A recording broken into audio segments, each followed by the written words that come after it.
बिस्मिल्लाहिर्रहमानिर्रहीम। हर देखने वाले स्टूडेंट को प्रोफेसर काशिफ रबी का सलाम।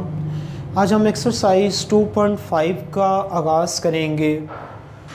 इसमें टोटल 4 क्वेश्चंस हैं और स्टेटमेंट कुछ इस तरह है कि इसमें कुछ सेट्स गिवन है और वो कह रहा है कुछ रिलेशन है सेट्स थ्योरी के गिवन, और वो कह रहा है कि आप इनको इनकी लॉजिकल फॉर्म में कन्वर्ट करेंगे। क्या करेंगे आप? इसकी पहले लॉजिकल फॉर्म बनाएंगे, उसके बाद आप इन क्वेश्चंस को प्रूव करेंगे इन रिलेशन को बाय कंस्ट्रक्टिंग ट्रूथ टेबल। तो हम आज के लेक्चर का बाकायदा आगाज़ करने से पहले तमाम स्टूडेंट अपना कापी किताब कलम अपने पास रखें, एक्टिव हो जाएं और मेरे लेक्चर को सुनने के साथ साथ नोट भी करें ताकि आप लोगों की प्रैक्टिस भी हो जाए और मुकम्मल तौर पे अच्छे तरीके से ज़हन नशीन हो जाए। आप भूल नहीं पाएंगे इसको।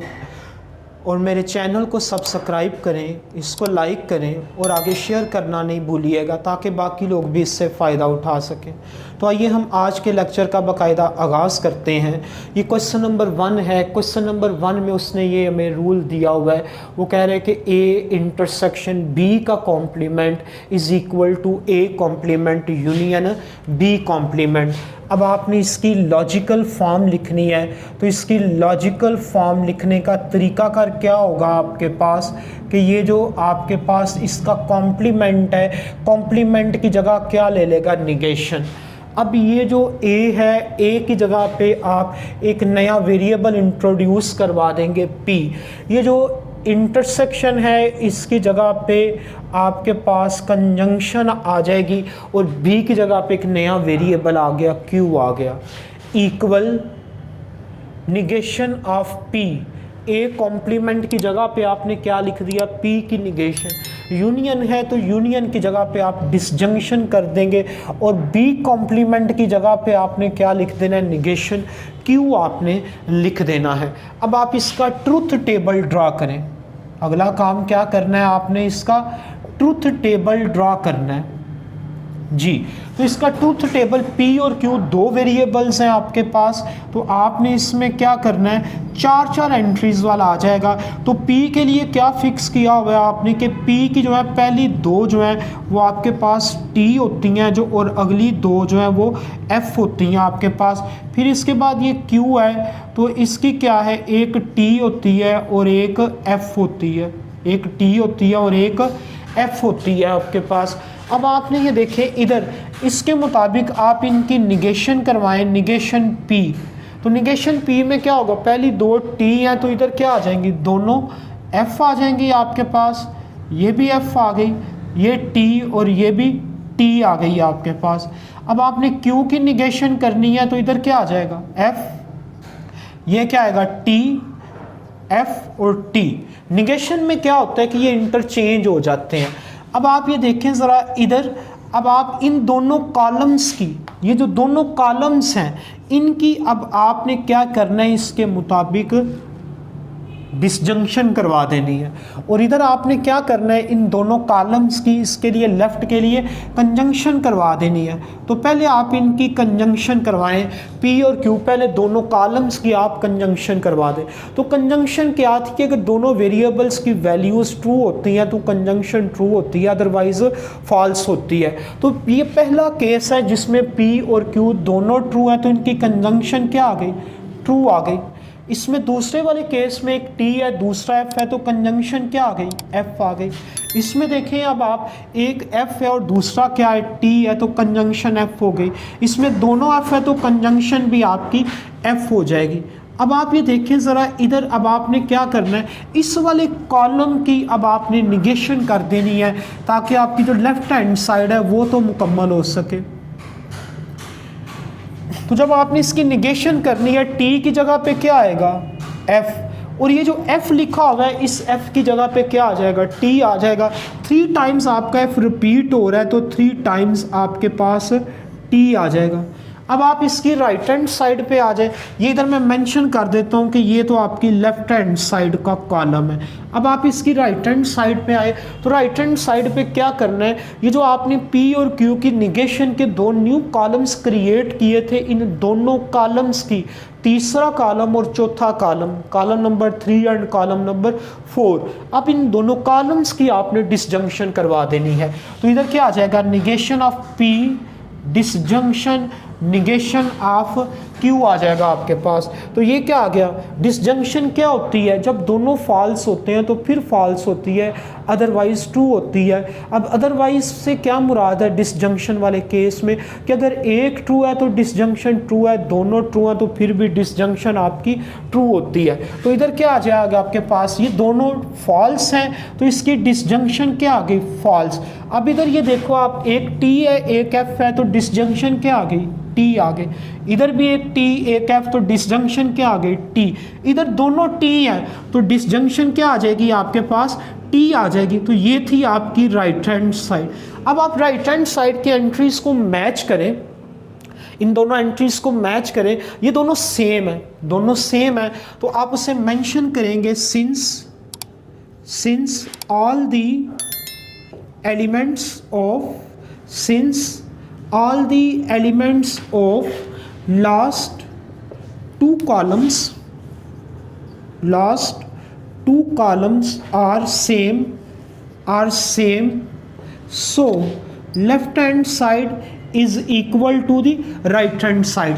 तो लेफ्ट हैंड साइड में क्या लिखा हुआ है आपने, negation P conjunction Q is equal to negation P disjunction of. तो नतीजा क्या आया कि ये जो सेट के दरमियान जो रिलेशन होता है वही सेम रिलेशन जो है वो आपकी लॉजिकल फॉर्म में भी होल्ड करता है। तो इसको अब आपने कैसे चेक किया है, इसका ट्रुथ टेबल कंस्ट्रक्ट करने के बाद। तो अब इसके बाद हम इसका दूसरा क्वेश्चन देखते हैं, क्वेश्चन नंबर 2 देखते हैं।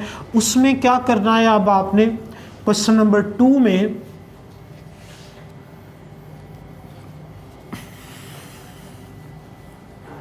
ये क्वेश्चन नंबर 2 की स्टेटमेंट है इधर हमारे पास। सबसे पहले वो लिखते हैं, वो उसने क्या लिखी हुई है, A union B union C equal A union B union C। पहले तो आप इसकी लॉजिकल फॉर्म मेंशन करेंगे। क्या करेंगे आप, इसकी लॉजिकल फॉर्म, दी लॉजिकल फॉर्म। तो लॉजिकल फॉर्म में अब क्या आएगा आपके पास, अब यहाँ पे आपके पास 3 सेट्स आ गए हैं, A, B एंड C। तो लॉजिकल फॉर्म में 3 वेरिएबल्स आपने इंट्रोड्यूस करवाने हैं, P, Q and R। A की जगह पे क्या आ जाएगा, P आ जाएगा आपके पास A की जगह पे।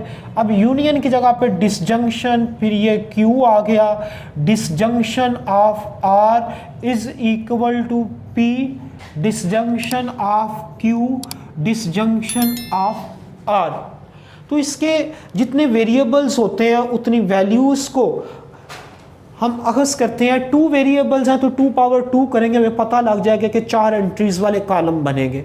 अब इधर चूंकि 3 वेरिएबल्स है तो हम 2 पावर 3 करेंगे और हमें ये पता लगेगा कि इसमें आपके पास 8 एंट्रीज वाले कॉलम्स बनेंगे। एक P कॉलम है आपके पास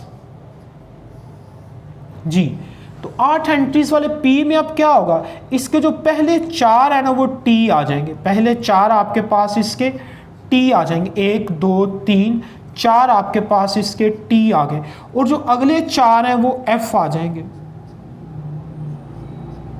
अगले 4 इसके F आ गए। अब Q वेरिएबल है तो इसमें अब आपने किस तरह याद रखना है, किसके 2 T कर देंगे 2 F कर देंगे, 2 T कर देंगे 2 F कर देंगे आप इधर।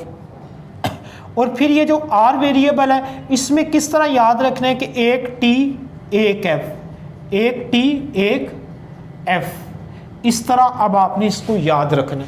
अब आप ये देखें ज़रा कि पहले आप P और Q की डिसजंक्शन करवा दें और फिर Q और R की भी करवा दें, देन आप R के साथ और P के साथ करवाएं, लेफ्ट राइट पे आप पहुंच जाएंगे।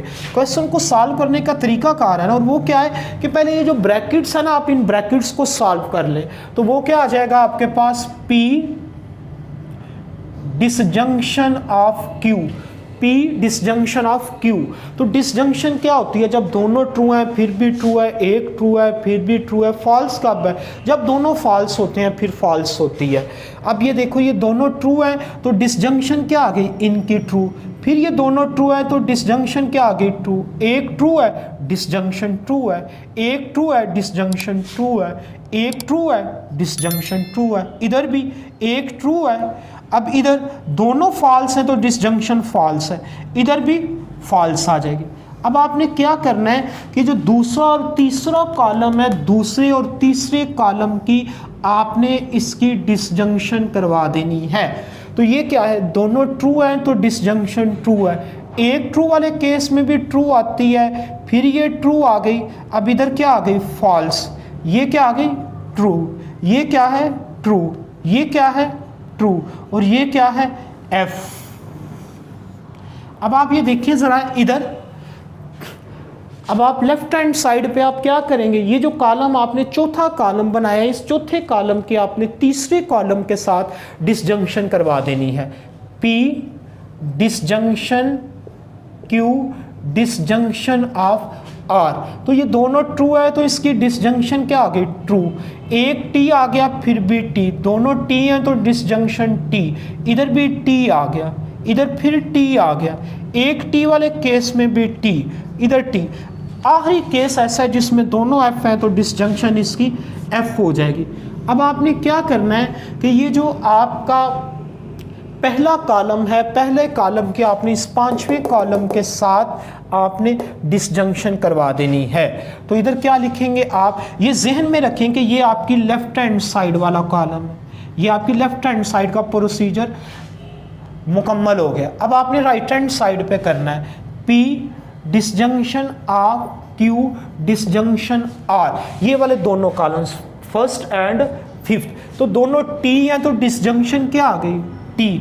अब ये देखिए इधर भी दोनों T हैं तो डिसजंक्शन T, फिर दोनों T हैं तो डिसजंक्शन T।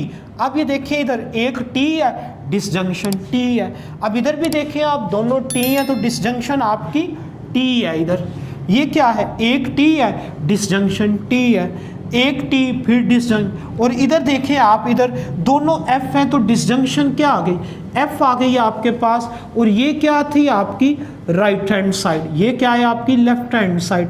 अब आप लेफ्ट हैंड साइड वाला कॉलम और ये जो राइट हैंड साइड वाला कॉलम आया है, इसकी एंट्रीज को आप मैच करें, क्या सेम है? जी, T बिल्कुल जी, सारी की सारी सेम है। आपकी जो पहली 7 है वो ट्रू है दोनों केसेस में, और जो 8 वाला लास्ट वन है वो फॉल्स है आपके पास। तो इसकी दोनों एंट्री सेम आ गई हैं। तो इसका मतलब ये है कि दोनों कॉलम्स की एंट्री सेम होने की वजह से हम ये कह सकते हैं कि जो लेफ्ट हैंड साइड है वो राइट हैंड साइड के बराबर है।